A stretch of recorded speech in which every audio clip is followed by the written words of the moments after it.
Buenos días, Ignacio. Buenos días, doctor Morgado. Lo primero es obligado, quiero agradecerte que compartas esta conversación con nosotros con la mirada SISA. La mirada SISA pretende leer la realidad, pero leerla enriqueciéndola con todas vuestras aportaciones, en este caso con tus aportaciones que seguro que son muy brillantes y que nos van a servir para encarar el futuro. Ignacio, eres catedrático de Psicología del Instituto de Neurociencias y de la Facultad de Psicología de la Universidad Autónoma de Barcelona y fuiste además decano fundador de esta facultad.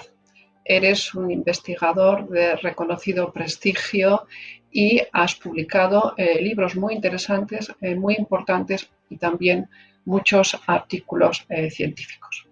Yo especialmente recomendaría dos libros que a mí me han gustado especialmente, los recomiendo incluso con fervor, que son el que lleva por título Emociones e Inteligencia Social y el que creo que es el último que has escrito de Emociones Corrosivas.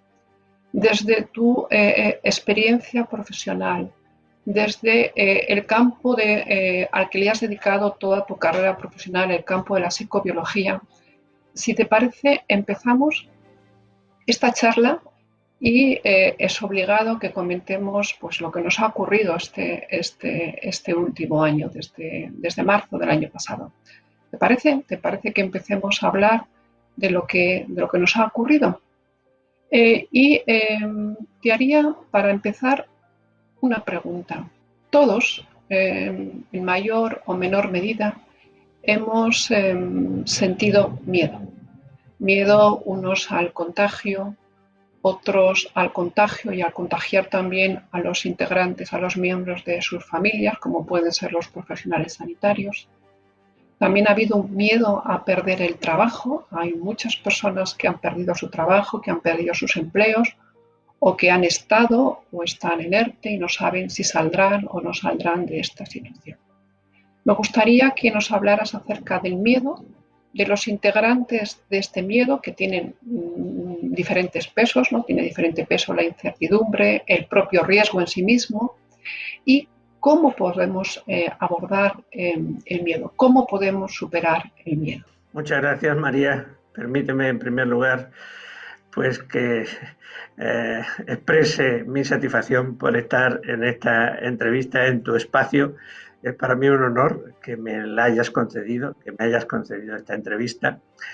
Y me siento muy contento de poder nuevamente estar en contacto contigo, aunque sea de esta manera tan especial que es a la que nos está acostumbrando la pandemia. Así que muchísimas gracias y paso a responder tu pregunta. Ciertamente, el miedo está presente más que nunca en todos nosotros debido a la situación de la pandemia. Pero el miedo es algo propio de la naturaleza humana. Los miedos están en nuestra vida de muchas formas. Ahora de forma particularmente relacionada con la salud. Con la salud no solo propia, sino también con la salud ajena, porque el miedo que ahora tenemos se vuelca también hacia nuestros seres queridos. Es decir, no solo tenemos miedo de enfermar, sino que tenemos miedo de que enfermen nuestros familiares y nuestros amigos. Y ese miedo se multiplica por el hecho de que hay una gran incertidumbre sobre lo que puede significar para cada uno de nosotros el contraer el virus.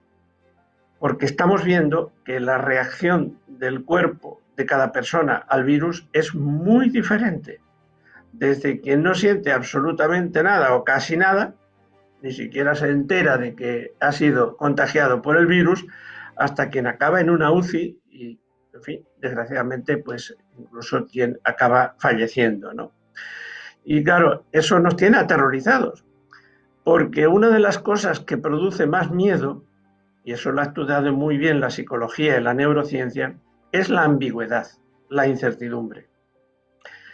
Existen en el cerebro numerosas áreas que los neurocientíficos, mediante neuroimágenes funcionales, hemos comprobado que se activan en situaciones de incertidumbre, de ambigüedad, de no saber qué va a pasar.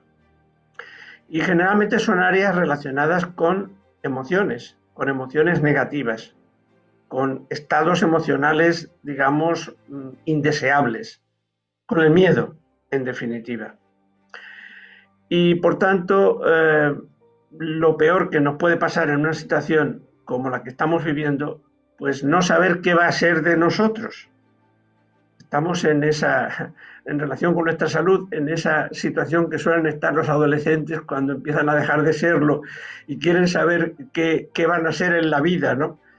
Muchas veces me vienen precisamente hijos de compañeros a decirme: Ignacio, tú que eres psicólogo, tú que sabes de esto, yo qué voy a hacer con mi vida, qué debo hacer, pues eso nos pasa también un poco ahora con respecto al virus. ¿Qué debemos hacer? ¿Debemos extremar los cuidados? ¿Debemos estar en una situación de, digamos, de protección durante meses y meses y meses, o tenemos que dejar de perderle el miedo total al virus y también lanzarnos pues alguna cosilla más que a simplemente estar confinados? En fin, el miedo sobre todo se reduce cuando reducimos la ambigüedad y la incertidumbre. Incluso aunque esa reducción signifique información negativa. Es decir, el cerebro humano prefiere saber que algo va a pasar, sí o sí, aunque sea malo, que estar en la incertidumbre de qué va a pasar y que lo que pueda pasar sea todavía mucho más malo de lo que realmente puede llegar a pasar, ¿no? Por eso yo he recomendado siempre que los periodistas, los políticos, los responsables sociales, quien nos pueda aconsejar, nos aconseje siempre, sobre todo, sobre la base del conocimiento más cierto que tengamos. Que perdamos, digamos, de vista esa situación del no saber qué va a pasar en absoluto, ni con nosotros, ni con nuestros familiares, ni con nuestra salud si enfermamos, ¿no? Y el miedo, que es una emoción, pues solo se quita, lo sabemos muy bien, con otra emoción. Todo el mundo sabe, María, muy bien, que una emoción solo la quita otra más fuerte. Las emociones no son manejables directamente. Uno no puede decir: quiero dejar de tener miedo, ¿eh? Como uno puede decir, pues quiero dejar de ir al cine. Eso lo puedes hacer, pero no puedes dejar de tener miedo, porque el miedo es una emoción y las emociones no se controlan directamente. Entonces, ¿cómo se controlan las emociones? Con otras emociones más fuertes que se llevan por delante a la que no queremos tener. ¿Y cómo se consigue esa otra emoción más fuerte? Razonando. Porque en definitiva, el cerebro humano ha puesto la razón por encima de todos los demás procesos. Aunque el razonamiento tiene siempre un problema, que es lento, es más lento que la emoción. Si tardamos en razonar sobre lo que verdaderamente es posible, porque tenemos datos que lo confirman, o lo que nos puede pasar si enfermamos, pues la emoción se va a imponer porque es más rápida. El miedo va a invadir nuestro cuerpo y el miedo tiene un problema, y es que nos puede hacer comportarnos de manera desaconsejable. Cuando uno tiene miedo, la posibilidad de que se comporte de manera improcedente es más alta que cuando uno está tranquilo y relajado. Por eso, en definitiva, lo que necesitamos para disminuir el miedo en esta situación de pandemia que vivimos es estar muy bien informados, no dejarnos llevar por informaciones que no están contrastadas, sobre todo que no están contrastadas científicamente, que no están contrastadas por la medicina, por la ciencia, y tratar de mantener la calma, no simplemente imponiéndonos, porque eso no es posible, ya lo estamos diciendo, sino asesorándonos lo mejor posible. Y para eso los científicos, los médicos, la gente del mundo en el que tú estás, María, pues es muy importante, está jugando un papel muy importante en el tiempo que vivimos. Todos hemos tenido miedo, ¿no? Como he dicho antes, unos más, unos menos, y efectivamente las personas más mayores, más vulnerables, han sentido mucho miedo. Y además ellas tienen unas expectativas temporales lógicamente más cortas, ¿no? Tienen menos tiempo para reaccionar, para adaptarse, Bueno, para hacer en definitiva lo que haya que hacer. Es una pregunta que te planteo que va dirigida a todos, pero muy especialmente a estas personas más mayores. ¿Cómo crea el cerebro, cómo crean nuestro cerebro las motivaciones y el deseo de vivir? ¿Cómo puede la neurociencia, las neurociencias, ayudar a abordar la soledad, sobre todo la soledad de las personas mayores? ¿Y qué te parece a ti, qué opinión te merecen las iniciativas de algunos estados, como puede ser el británico o el japonés, de crear organismos al más alto nivel, como pueden ser al nivel de ministerio, de crear organismos para abordar la soledad de sus ciudadanos? Pues mira, María, otro de los grandes problemas que plantea la pandemia es precisamente el que tú refieres, no solamente en relación con los mayores, sino también en relación con los jóvenes, porque muchos jóvenes están pensando, imagínate un joven que tenga 20 años, ¿no? Pues está pensando si no puede salir, fíjate lo que salimos, lo que nos gusta la vida a los 20 años, ¿no? Está pensando que está perdiendo esa parte tan importante de su juventud, si está confinado, si está... Eso explica en parte que los jóvenes no sean del todo, vamos a decir, respetuosos con las normas que las autoridades sanitarias están requiriendo, ¿no? Para evitar que el virus nos venza, ¿no? Es que, claro, esa fuerza de querer salir y tal, pues tiene mucha relación con la vida humana y con las motivaciones, como tú dices. Pero, volviendo a los mayores, ahí el problema es doblemente grave. Primero porque muchos mayores pues están viviendo, lo saben muy bien, los últimos años de su vida.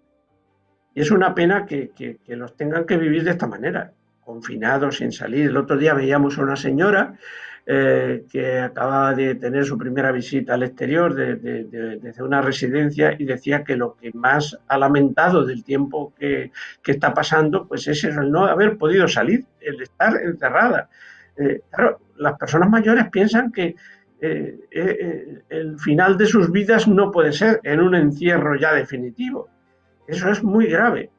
Pero es que ese no es el único problema que afrontan los mayores.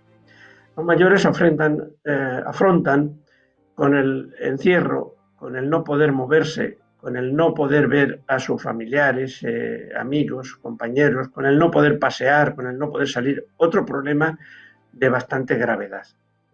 Y es que en los mayores se pierde mucho la síntesis, la fabricación de dopamina en el cerebro. Y la dopamina es un neurotransmisor, una sustancia natural que crean las neuronas, ciertas neuronas del tronco del encéfalo, y que hoy la neurociencia sabe que tiene muchas funciones, la dopamina, y una de ellas muy importante es la de crear motivación y deseo de vivir. Cuando tenemos mucha dopamina en el cerebro, estamos muy motivados a movernos, a actuar, a hacer lo que haga falta para buscar lo que nos gusta. Es decir, para vencer la pereza, para ser capaz de luchar por conseguir aquello que queremos, que nos hace ilusión tener, que nos motiva. Pero cuando no hay dopamina, caes. Sigues teniendo capacidad para disfrutar de lo bueno, pero lo que pierdes es la capacidad para luchar para conseguir lo bueno, lo que te gusta, lo que te motiva. Y fíjate, María, que eso lo hemos comprobado hasta en el laboratorio. En el laboratorio, cuando aplicamos a ciertos animales, roedores, ratas, sustancias que inhiben la síntesis, la formación de dopamina en su cerebro, incluso cuando tienen hambre, pierden las ganas habituales de pegar repetidamente una palanca para conseguir bolitas de comida, aunque tengan hambre. Pierden la motivación para trabajar, para conseguir lo que quieren, lo que les gusta, la comida. Se les restaura la dopamina en su cerebro y vuelven a moverse, a hacer lo que haga falta para que les des comida. Y eso puede pasar también en los mayores al estar encerrados. ¿Por qué? Por dos razones. Primero, porque con la edad la fabricación de dopamina en el cerebro disminuye, como disminuye también la síntesis de otros muchos neurotransmisores relacionados con muchas facetas importantes y procesos cerebrales y mentales, ¿no? Pero es que además la forma de conseguir que la dopamina se sintetice más de lo normal en el cerebro es variar, movernos, tener estimulaciones nuevas, conocer cosas nuevas, salir de la rutina. Y claro, si encerramos a los mayores, pues todavía su capacidad para generar dopamina, al no poder salir, variar, moverse, ver a sus familiares, abrazar a sus nietos, pasear, ver la luz del sol directamente y no a través de una ventana, etcétera, pues estamos impidiendo también que las neuronas de su cerebro, del tronco del encéfalo, fabriquen la dopamina que ya están dejando de fabricar incluso por edad. Con lo cual los mayores sufren esa segunda, digamos, pérdida importantísima debido a la pandemia y debido al reclutamiento. Y si además a eso le añades un tema que a mí personalmente me preocupa mucho, porque creo que es extraordinariamente relevante en la vida humana, que es la soledad de los mayores. Es decir, los que ya hemos tenido mayores que en mi caso desgraciadamente han fallecido y hemos podido comprobar sus momentos de soledad. Yo que vivo en Barcelona, mi madre que vivía en Extremadura, ¿no? Cuando a veces ya quedó viuda, ¿no? Y cuando hijos y nietos no han sido suficientemente, digamos, comprensivos y se ha encontrado sola, la de veces que lo que he sufrido yo yendo a mi madre decir por teléfono a 1000 kilómetros de distancia, hijo, que sola estoy, ¿cuándo venís? Claro. Comprender la soledad de los mayores es algo muy importante. Ningún hijo sensato debería abandonar a sus padres cuando más lo necesitan, cuando más necesitan cariño, apego, abrazo, colaboración, porque ese abrazo, esa proximidad es lo que les ayuda a seguir manteniendo la motivación para seguir viviendo, a generar dopamina en su cerebro y a generar ideas que les hacen sentir pues ganas de vivir, ganas de vivir. Y es que son muy diferentes unos de otros. Mira, yo he tenido en mi vida dos grandes ancianas, una no la conocí, otra sí. Mi bisabuela Rosa vivió hasta los 103 años y los que la conocieron me han hecho llegar la información de que ya no tenía ganas de vivir, de que lo que quería era morirse. Sin embargo, yo viví durante muchos años de mi infancia la relación con mi tía abuela Felisa, que también vivió hasta los 102 años. Y es increíble porque esta mujer no quería morirse. Siempre encontraba una razón para vivir. Muchas veces la razón era, pues, venga, a ver si por fin tu hermano acaba la carrera y lo vemos ya licenciado. Otras veces es, a ver cuándo hace la comunión la niña, que yo quiero estar en la comunión. Otra vez, a ver cuándo se casa tu primo, ¿no? Es decir, siempre había un motivo para justificar el querer seguir viviendo, ¿no? Como si el querer seguir viviendo simplemente porque sí no fuera suficiente. Y claro, eso se debe a que el cerebro de esas dos ancianas que yo he tenido en mi vida, pues probablemente ha sido diferente y por razones tanto genéticas por un lado como de sus experiencias vitales por otro, han generado, digamos, un funcionamiento cerebral diferencial. Y en ese funcionamiento cerebral diferencial, pues está, yo creo, la solidaridad de la familia, la compañía, la comprensión, el saber reservarle siempre ese lugar especial a los mayores. Bueno, a veces me pregunto si soy egoísta, ¿no? Y si digo todas estas cosas porque yo ya me estoy haciendo mayor, ¿no? O si realmente antes, cuando yo era más joven, no las pensaba. Pero no, yo creo que la verdad es que tuve una madre que me hizo ser un ser pues muy emotivo, muy empático, y yo creo que esa sensibilidad respecto a los mayores, creo que la he tenido siempre. Y por tanto, pues mira, como puedes imaginar, no puedo estar más de acuerdo con esa iniciativa de gobiernos como el japonés y otros. En Japón ya sabes que es un lugar donde la gente vive más años, es un lugar donde hay una tremenda longevidad. No es extraño, por tanto, que los gobiernos de Japón estén muy interesados en hacerle la vida agradable a esos super mayores, ¿no? Porque en Japón tenemos gente abundante que supera los 100 años, ¿no? Entonces, estoy totalmente de acuerdo, estoy totalmente de acuerdo. Y parece mentira que no seamos capaces de luchar más por esas cosas que además son muy fáciles, ¿no? Eh, los jóvenes pueden hacer muchísimas cosas. Antes hacíamos el servicio militar, ¿no? Una cosa, bueno, donde yo aprendí mucho y también es una experiencia muy interesante. Ahora ya eso no existe. Pero eso de que los jóvenes, mujeres y hombres, pues en un momento determinado de nuestra vida pudiéramos desarrollar una labor social determinada de solidaridad, de apoyo, de comprensión a los demás, eso enriquece mucho. Eso es una cosa muy importante. Claro, yo no sé por qué, pues mira, muchos de esos mayores que están solos ¿eh?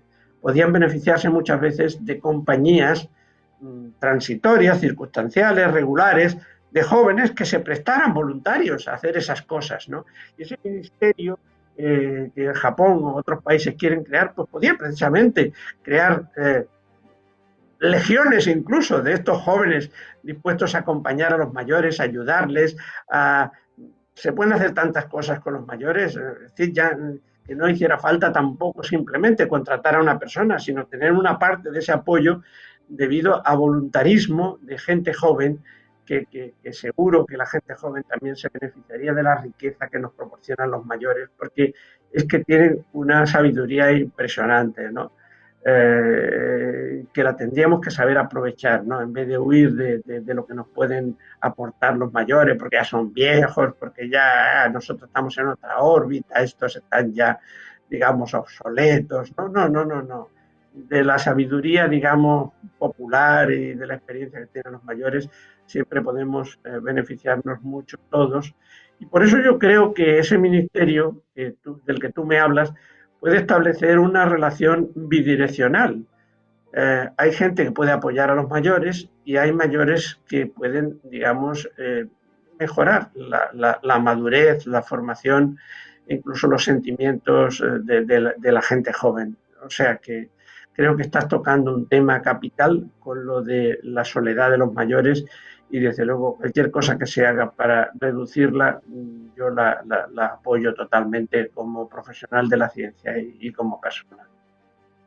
Mira, esto que acabas de comentar de la sabiduría me da pie a plantearte otra cuestión que además sé que tú has abordado. La diferencia entre sabiduría e inteligencia, ambas en estos momentos, bueno, siempre, ¿no? Pero en estos momentos de grandes cambios, de grandes dificultades, son, que duda cabe, muy necesarias. Pero tú nos has hecho ver que la sabiduría aporta algo más que la inteligencia, ¿no? Aporta bonomía, aporta experiencia, que es lo que acabamos de comentar, aporta creatividad. Eh, ¿Te importaría, por favor, Ignacio, desarrollarnos un poquito más estos dos conceptos? Pues sí, mira, sorprende mucho hoy día ver, por ejemplo, en la política, ¿no? A gente muy inteligente que, sin embargo, se comporta de manera muy poco sabia. Gente muy inteligente que, sin embargo, tiene actuaciones que consisten en insultar, en pronunciarse de manera poco respetuosa, en el no tener apenas empatía con respecto a los sentimientos de los demás, en el no considerar muchas veces que el que tienes enfrente, aunque sea un rival ideológico, pues es también una persona, ¿no? Que tiene sus propios sentimientos, sus propias motivaciones, su propia historia, ¿no? Entonces eso nos hace pensar exactamente lo que tú estás diciendo, ¿no? Nos hace pensar que no basta con ser inteligente. Una frase que podía haberla dicho muy bien nuestro escritor más importante después de Cervantes, nuestro escritor clásico más importante después de Cervantes, que tú conoces muy bien, que es Baltasar Gracián, uno de los padres de la inteligencia emocional, ¿no? Un hombre que sabía que más allá de la inteligencia estaba la sabiduría. Y la sabiduría, pues sí, incluye inteligencia. Una persona poco inteligente difícilmente puede ser sabia, pero no es uno sabio simplemente con ser inteligente, como muy bien has apuntado ya, porque el sabio a la inteligencia le aporta además experiencia y le aporta bonomía, ¿no? Y le aporta respeto, cordialidad, maneras de entender la relación que hay entre los sentimientos y la razón, algo que es muy importante en nuestra vida, porque muchas veces esa manera errónea de comportarse, incluso gente inteligente, ¿eh? Significa que no son capaces de dominar sus sentimientos, porque muchas veces la forma no inteligente de comportarse significa simplemente que la emoción ha vencido sus inclinaciones y por eso pues han proferido el insulto, el y tú más, la comparativa, digamos, muchas veces odiosa, etcétera. Mientras que saber cómo funciona la razón, saber darle a la razón esos 2 o 3 segundos que necesita para imponerse a la emoción, es algo que tienen los sabios. Los sabios saben que no hay que precipitarse cuando una emoción interna, todas son internas, te domine, ¿no?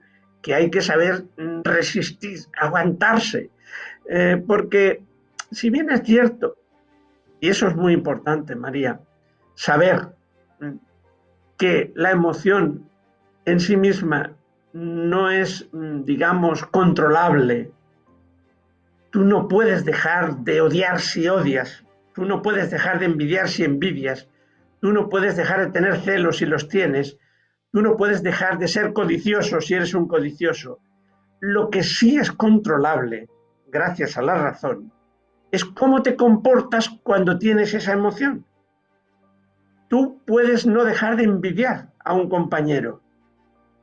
Es imposible, porque probablemente hay en la vida razones para que sientas esa envidia y se te impone.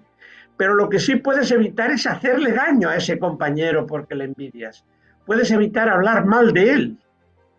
Puedes evitar buscar crearle problemas simplemente porque le envidias. Eso sí que está en tu poder. El dejar de envidiarle no, pero el dejar de hacerle daño porque le envidias sí, está en tus manos. Por tanto, podríamos decir que cuando pecamos no es cuando envidiamos, porque la envidia es un sentimiento humano que es muy difícil de dominar. Y ahí está la sabiduría. Los grandes hombres sabios no se comportan de manera deseducada, de manera irrespetuosa. Saben buscar el momento, saben buscar la ocasión, saben buscar las palabras, saben dominar, digamos, sus impulsos emocionales utilizando el razonamiento. Y la inteligencia, pues, es otro tipo de sabiduría, digamos, que sí, que también es necesaria, que es muy importante en la vida, que hay que tenerla, que si no la tienes, pues te van a ir muy mal las cosas. Pero a la inteligencia, digamos, analítica, lógica, hay que sumarle siempre ese otro tipo de inteligencia que es la llamada inteligencia emocional, es la que suelen tener los sabios y que consiste sobre todo en haber, digamos, desarrollado la capacidad de utilizar la razón para controlar nuestros sentimientos, nuestros impulsos indeseables. Muy bien, has mencionado yo creo que casi desde el principio la razón, ¿no? Y se te atribuye una frase en el frontispicio de los edificios, de las facultades de psicología de todo el mundo, deberíamos poder leer una frase de Marco Aurelio. Me vas a permitir que la lea para no equivocarme. Dice, la vida de un hombre es lo que sus pensamientos hacen de ella. En definitiva, está hablando de la razón. Y tú lo has dicho a lo largo de esta conversación, la razón es más fuerte que la emoción, pero la razón necesita tiempo y no siempre damos ese tiempo, ¿no? Pues sí, María, la verdad es que esa frase se me atribuye el que yo pueda decir que debería figurar en los frontispicios de la Facultad de Psicología, pero la frase no es mía. La frase es de un sabio de la historia, de uno de los hombres más encantadores que ha habido en la historia desde el punto de vista de los hombres del poder, ¿no? El emperador romano Marco Aurelio, apodado el sabio o el filósofo, también de la dinastía hispánica, además de los antoninos, ¿no? Es un hombre, muchos de nuestros oyentes quizás no sepan a qué emperador romano nos estamos refiriendo, pero muchos de nuestros oyentes quizás han visto una película muy conocida que es Gladiator, una película sobre el final del Imperio Romano que precisamente empieza con cuando los ejércitos romanos están luchando en el norte del imperio ya contra los bárbaros, y quien dirige esas operaciones es precisamente el emperador Marco Aurelio, un hombre que detestaba la guerra, que lo que quería era la paz, la concordia entre los humanos, un hombre sabio, un hombre que además de inteligente sabía que las personas tienen que saber relacionarse para crear la concordia que nos permite a todos ser más felices, llevarnos mejor, ¿no? Y un hombre que exploró las fronteras de la mente humana como muy pocos otros lo han hecho a lo largo de la historia, hasta el punto de que escribió originalmente en lengua griega, que era una lengua que dominaban entonces los hombres más cultos del tiempo del Imperio Romano, escribió sus famosas meditaciones, que hoy día están traducidas a todas las demás lenguas, en español las podemos encontrar muy fácilmente, meditaciones del emperador romano Marco Aurelio, que vienen a ser una serie de consejos, en cierto modo aforismos, sobre cómo utilizar la razón para controlar nuestros sentimientos, lo cual es la definición básica de la inteligencia emocional, el ser capaz de utilizar la razón para controlar los sentimientos. Y en esa frase que tú mencionas, que a mí me apasiona, porque es cortita y sintetiza, pues, ¿qué te diría yo? Buena parte de todo lo que es la mente humana. Por eso yo digo que los psicólogos, la psicología, que es lo que estudia sobre todo, es la mente humana y cómo la mente se proyecta en el comportamiento y cómo los comportamientos pueden ser positivos o negativos, buenos o malos, etc. Pues esa frase da a entender sobre todo el poder de la mente humana, el poder de la razón. Porque si bien es cierto que las cosas que pasan y que nosotros no hemos decidido que pasen porque dependen de otros, no podemos evitarlas, sí que podemos evitar una cierta manera de vivir esas cosas que pasan. Lo que nos hace sufrir cuando tenemos un problema, la mayoría de las veces no es el problema mismo, sino la forma en que nosotros lo vemos, la forma en que nosotros lo apreciamos, lo valoramos, lo sentimos.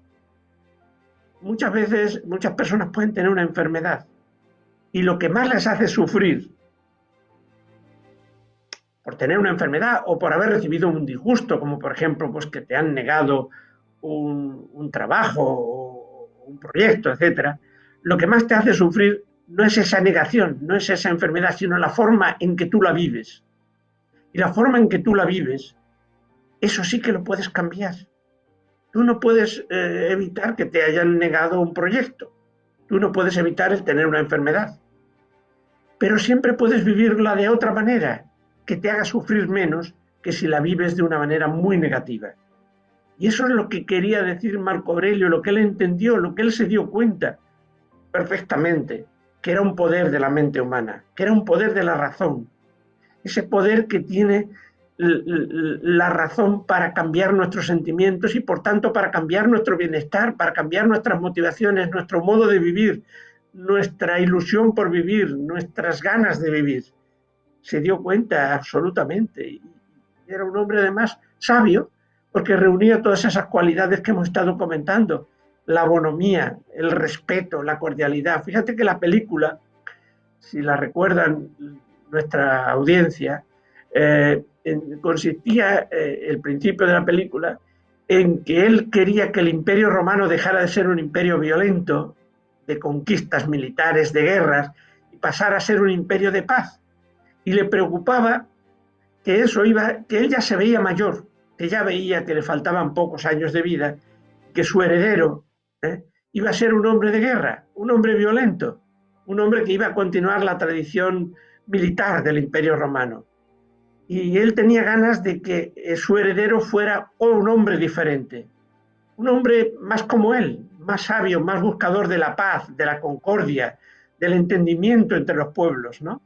Y por eso es que propone a uno de sus generales, eh, que era Russell Crowe, el actor en la película, ¿no?, para ser su heredero. Pero antes de que pudiera cambiar su testamento, él muere. Y entonces su heredero, el que sigue, digamos, dominando los destinos del imperio, ¿no? Y en esa manera de ser de Marco Aurelio se refleja, pues eso, su pensamiento, su glorioso y humano pensamiento, su economía y sobre todo su sabiduría. Y quien entiende esa frase, la vida de un hombre es lo que sus pensamientos hacen de ellas, se entiende a sí mismo, entiende la capacidad que hay dentro de sí, de su propio cerebro, de su propia mente, para superar incluso las situaciones más difíciles de la vida. Porque es la principal herramienta que tenemos, la razón, para cambiar nuestras emociones, sobre todo cuando esas emociones son negativas, cuando son inhumanas, cuando son dolorosas, cuando son indeseables. Utilizando la razón podemos sentirnos mucho mejor, incluso en esta situación de pandemia que estamos viviendo y que a mucha gente le resulta absolutamente increíble, porque muchas veces pensamos que una buena mañana vamos a despertar y al despertarnos vamos a ver que todo esto de la pandemia ha sido un sueño, porque es tan increíble que muchas veces realmente nos parece que lo que estamos viviendo no es la realidad, sino un sueño.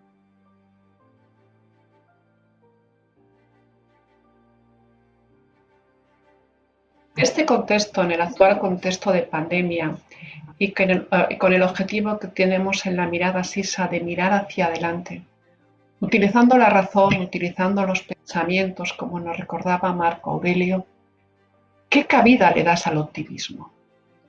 ¿Todo pasará o no todo pasará y nos quedarán resquicios en nuestra forma de vivir, en nuestra personalidad? ¿Qué cabida le damos al optimismo?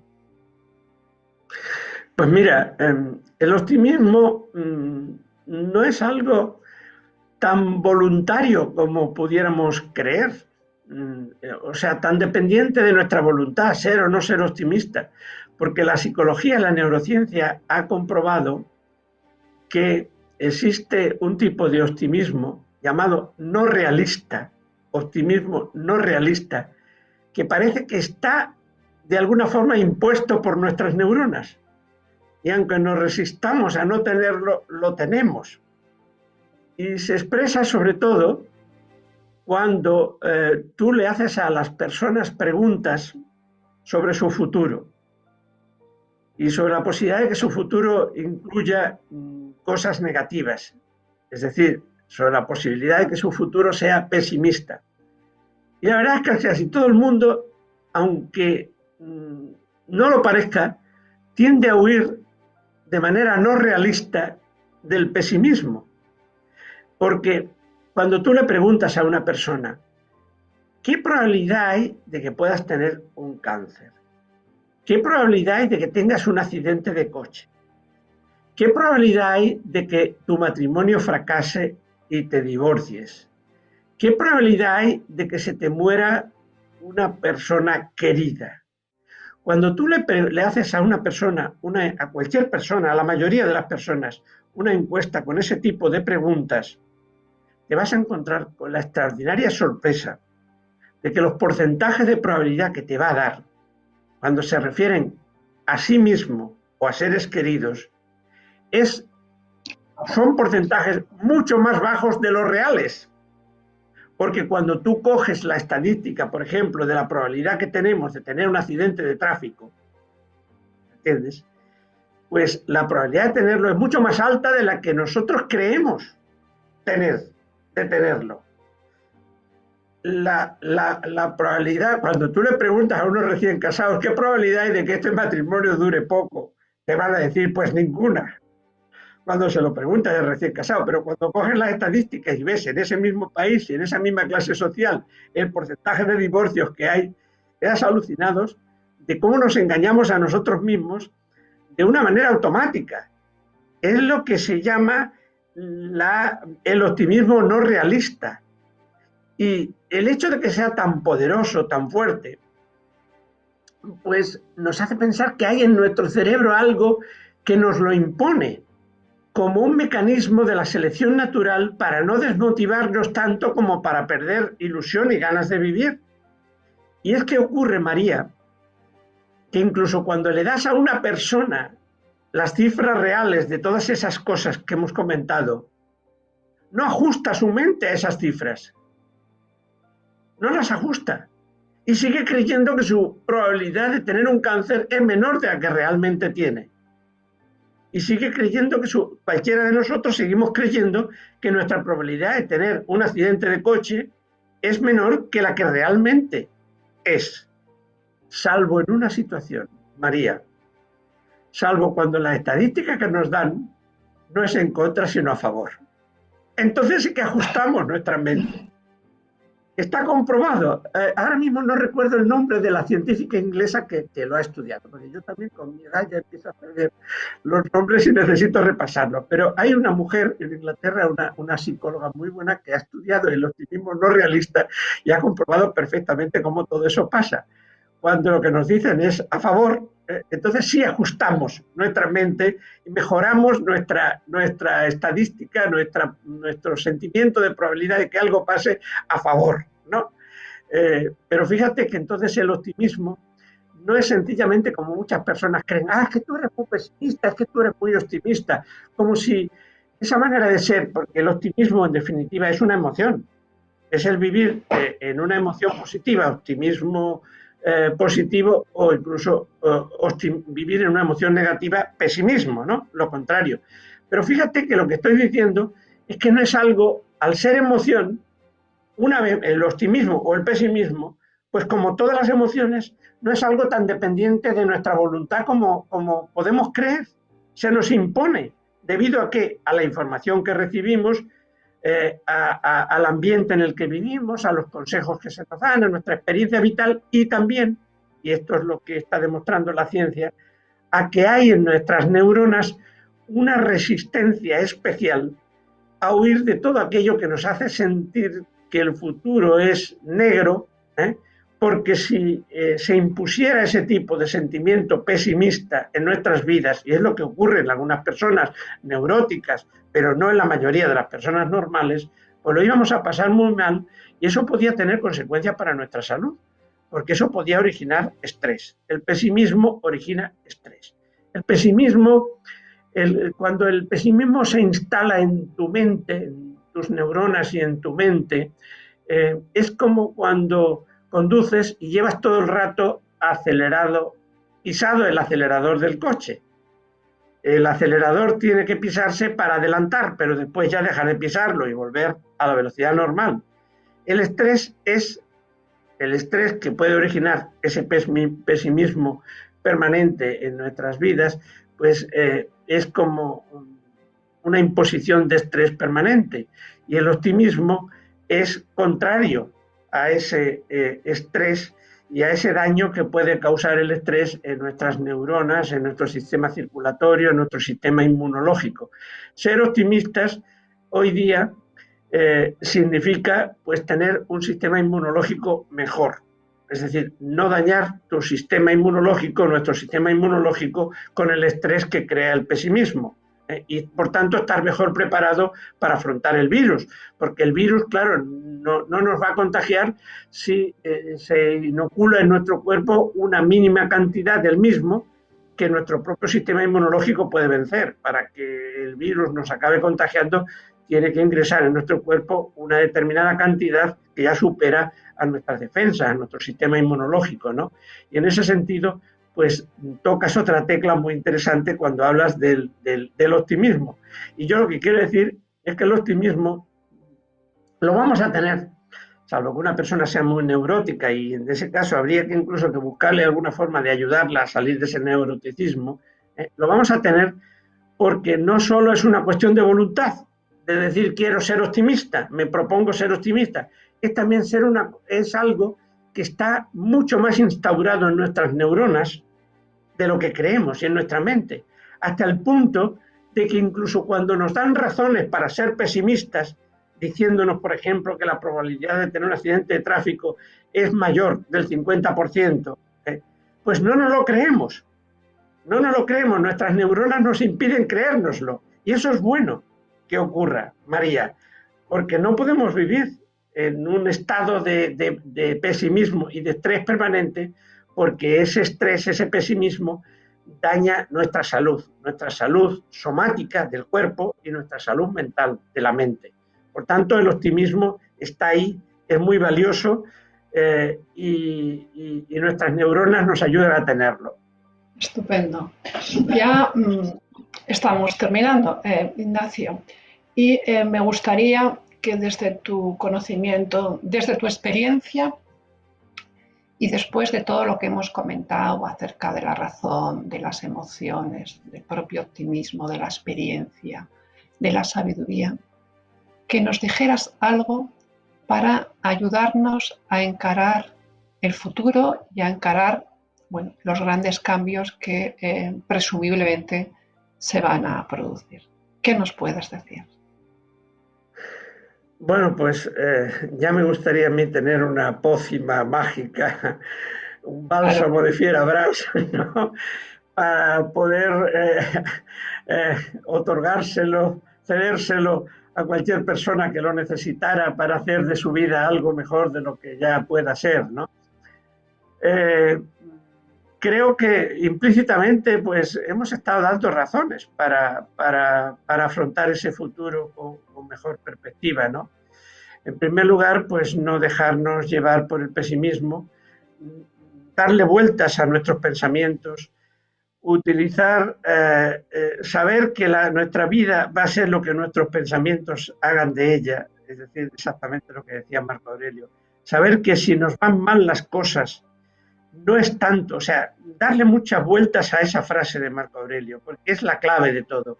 Saber que si nos van mal las cosas, no es tanto porque las cosas que nos están pasando no son como nosotros quisiéramos, sino porque la forma en que nosotros estamos considerando lo que nos pasa no es la mejor. Siempre puede haber, y esa es la lección de Marco Aurelio, siempre puede haber una manera mejor de ver lo que nos está pasando. Siempre hay una manera de ver una frustración de tal manera que deje de ser una frustración. Cuando pierdes algo, pues realmente es imposible volverlo a tener. Pero la manera de ver esa pérdida puede cambiar, puede cambiar. El tiempo ya ayuda. Hay pérdidas y pérdidas. No es lo mismo perder un hijo que perder un puesto de trabajo. Tengo amigos íntimos y colegas que han perdido a un hijo. Eso es lo peor que te puede pasar en la vida. Prefieres ser tú el que se vaya que no un hijo tuyo, ¿no? Recuperar, digamos, el estado emocional básico que te permita seguir viviendo con una cierta normalidad cuando has tenido una pérdida de ese tipo es muy difícil. Yo incluso he llegado a considerar en ese libro que tú has comentado y que te agradezco mucho que lo hayas comentado, Emociones e Inteligencia Social, porque es mi libro favorito y es el que también del que he recibido más feedback positivo también. Mucha gente lo acaba de leer y no se resiste a la tentación de buscar mi correo electrónico en internet para decirme, oye Ignacio, que de verdad que me ha gustado, que me ha ayudado mucho, ¿no? Pues una de las cosas que digo en ese libro, con pesar incluso, es de si sin quererlo, nosotros existen emociones blindadas, emociones que no podemos superar ni siquiera con la razón, ¿no? Y esa sería una de ellas, ¿no? Cuando has perdido algo tan importante en tu vida como un hijo, ¿no? ¿Y cómo superar eso? Eso es muy difícil, eso no tiene recuperación. Ahí lo único que hay es una capacidad que nos la puede aportar la razón y el tiempo para acostumbrarte a vivir incluso desde esa pérdida, para vivir esa pérdida de otra manera diferente a como la vives en ese primer momento. Eso sí que Marco Aurelio nos diría que es cambiable. Claro, vamos a me he puesto en el extremo, ¿no?, de lo peor que te puede pasar en la vida, ¿no? Pero bueno, ahora estamos en la pandemia, lo peor que te puede pasar, pues caer enfermo, pues saber, razonando, que si caes enfermo, pues hay muchas posibilidades de superar la enfermedad, que hoy día la medicina pues está luchando mucho. Esta mañana decía en un artículo excelente que ha escrito un hombre que admiro, uno de los mejores analistas sociales y políticos que hay en este país, que es Ignacio Varela, que escribe en El Confidencial. Esta mañana en un excelente artículo habla de las vacunas, habla de AstraZeneca, habla de las ventajas y los inconvenientes que puede tener esa vacuna. Y este hombre pues es un hombre que sabe, digamos, utilizar la razón para cambiar nuestros sentimientos. Ese sentimiento, digamos, de no querer ponerte la vacuna porque produce, digamos, algunos daños colaterales, desde luego en muy poca proporción de población, pues él en ese extraordinario artículo que escribe esta mañana y que dice yo sí quiero AstraZeneca, me parece que se llama así, explica cómo razonando tú puedes evitar el miedo de ponerte esa vacuna, porque es la razón la que te da argumentos para cambiar tu sentimiento de miedo. De verdad que en ese artículo esta mañana, con una situación precisamente de pandemia, Ignacio Varela nos muestra un magnífico ejemplo de lo que decía Marco Aurelio, de cómo utilizar la razón para cambiar nuestros sentimientos y vivir y sentirnos mejor. De verdad, es que yo no puedo, María, me pides consejos para el futuro, yo no puedo superar a Marco Aurelio. De verdad, si yo lo que soy es un alumno, incluso poco aventajado de él, alguien que transmite lo que ha aprendido de él. Pero bueno, déjame decir, eso sí, para acabar, si todavía nos queda un minuto, que después de Marco Aurelio hemos tenido en nuestra propia cultura hispánica otro sabio de la inteligencia emocional, que es Baltasar Gracián, que ya lo hemos mencionado también aquí hoy, y que tiene escrito un libro maravilloso en el que realmente consiste en el arte de la prudencia, ¿no? Se llama, está traducido a una enorme cantidad de lenguas. Si uno busca ese libro en internet, en diferentes lenguas, bueno, se va a quedar asombrado de cómo nuestro segundo clásico más importante después de Cervantes está siendo leído en muchísimos países cuando muchas veces ni siquiera está leído aquí en nuestro propio país, está siendo leído aquí en nuestro propio país. Aquí la gente cuando quiere hablar de inteligencia emocional se va a leer un libro de Goleman, de Daniel Goleman, cuando realmente son obtusos, largos, pesados y tal, y cuando realmente es mucho más aprovechable y hasta incluso más barato comprar El arte de la prudencia de Baltasar Gracián y encontrar ahí una serie de aforismos donde hay un montón de consejos que yo, ante tu pregunta de qué aconsejas a la gente, digamos, para el futuro y tal, pues les aconsejo leer El arte de la prudencia de Baltasar Gracián, porque ahí sí que hay una cantidad de consejos de otro hombre sabio